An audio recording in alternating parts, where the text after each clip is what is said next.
បងប្អូនដែលរស់នៅក្នុងក្រុងបាត់ដំបងប្រកាសជាធ្លាប់ស្គាល់គម្រោងបរិយារោងជ័យហើយមែនអត់ឥឡូវនេះនៅក្នុងគម្រោងថ្មីនៃបរិយារោងជ័យទើបតែបើកលក់មានផ្ទះច្រើនប្រភេទដូចជាវីឡាកូនកាត់ផ្ទះអាជីវកម្មវីឡាភ្លោះនិងវីឡាព្រីនដែលមានតម្លៃចាប់ពី$40,000ជាងឡើងទៅតែប៉ុណ្ណោះយើងសូមណែនាំប្រភេទផ្ទះវីឡាព្រីនជាវីឡាដែលមានម៉ូដស្អាតនិងលក់ដាច់ជាងគេនៅក្នុងគម្រោងមានទំហំធំដើម្បីជាការឆ្លើយតបទៅនឹងតម្រូវការរបស់អតិថិជនវីឡាមានទំហំដី12x20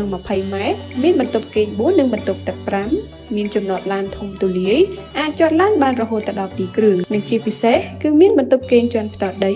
ងាយស្រួលសម្រាប់គ្រួសារដែលមានមនុស្សចាស់រស់នៅជាមួយចង្ក្រានបាយធំទូលាយរាងអក្សរ U ងាយស្រួលក្នុងការធ្វើម្ហូបជួបជុំគ្រួសារធ្វើម្ហូបបណ្ដើរនិយាយគ្នាលេងបណ្ដើរប៉ុន្តែពិសេសវីឡានេះកំពុងតែមានការបញ្ចុះតម្លៃដែលពុំធ្លាប់មានពីមុនមកហើយអាចចរចាការបង់ប្រាក់និងបត់បែនទៅតាមតម្រូវការរបស់អតិថិជនថែមទៀតផង